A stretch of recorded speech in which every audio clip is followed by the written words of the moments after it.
Perry, how much of a relief is it to be here and to be able to just talk about football for a change instead of what's going on off the field? Yeah, it's been good. Just getting ready for Texas A&M. We started preparation a little bit last week, and now we got a nice little game plan going into Saturday. But yeah, it's been good to get back to football. Staying on that, have you been comfortable through the bye week and the preparations? And was it nice just to, like he said, focus on football, but at the same time, know going forward you're coming off a win? Yeah, it was nice. Definitely going into the bye week. It's kind of like a smaller version of like when you win the bowl game. You have all off season, kind of have a good taste in your mouth. And it was good to have a victory right before the bye week and get some well-needed rest and now get ready to finish off the second half of the year. To the left, Pete. Perry, how are you feeling physically right now? I know your shoulder was a little banged up after the Vanderbilt game. How are you feeling right now? I feel great. Yeah, I was just a little sore.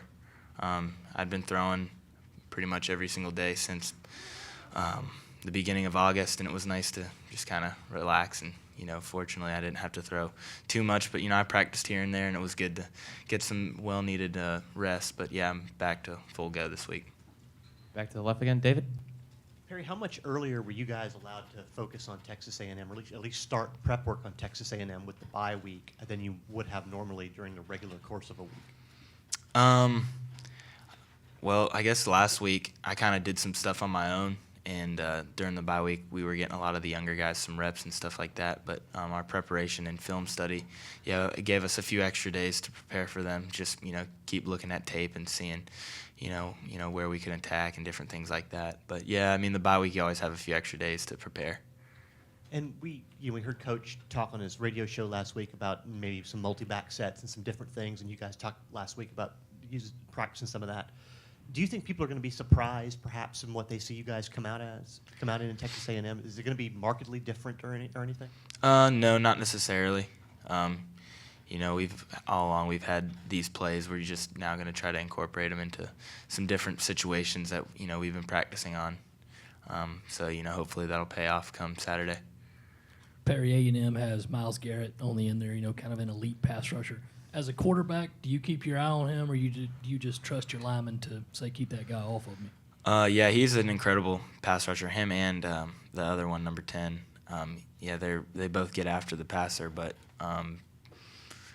when you're playing, you got to just focus on down the field and trying to find your receivers, and you got to trust your offensive line that they're gonna do their job, and they've done a heck of a job so far this year. I can't give them enough credit. Our offensive line has blocked their tails off for me and the running backs, and I think last week showed a lot of their hard work finally, paying off, and I can't thank them enough for, keeping me healthy so far this year.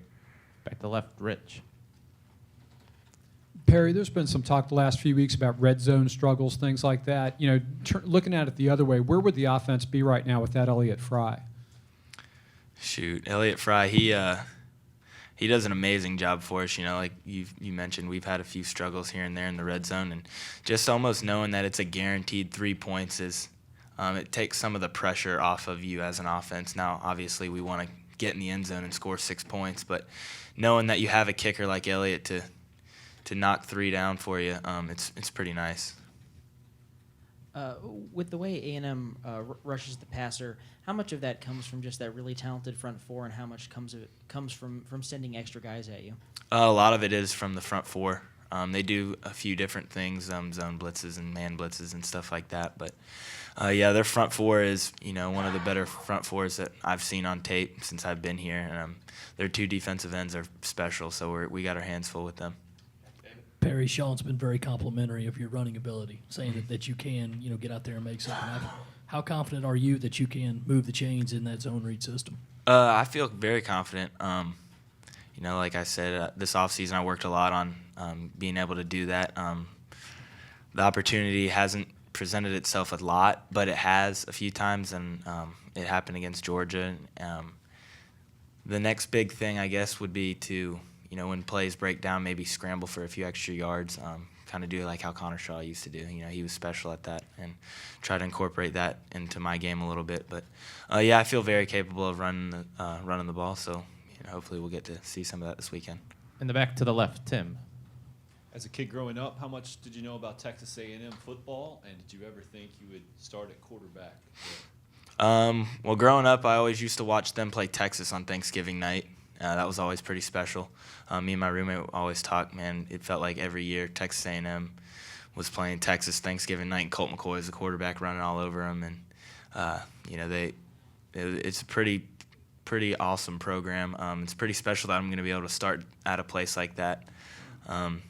Now make it, I think this will be my 4th start. So I have at Georgia, at LSU, and at Texas A&M. So that'd be pretty cool.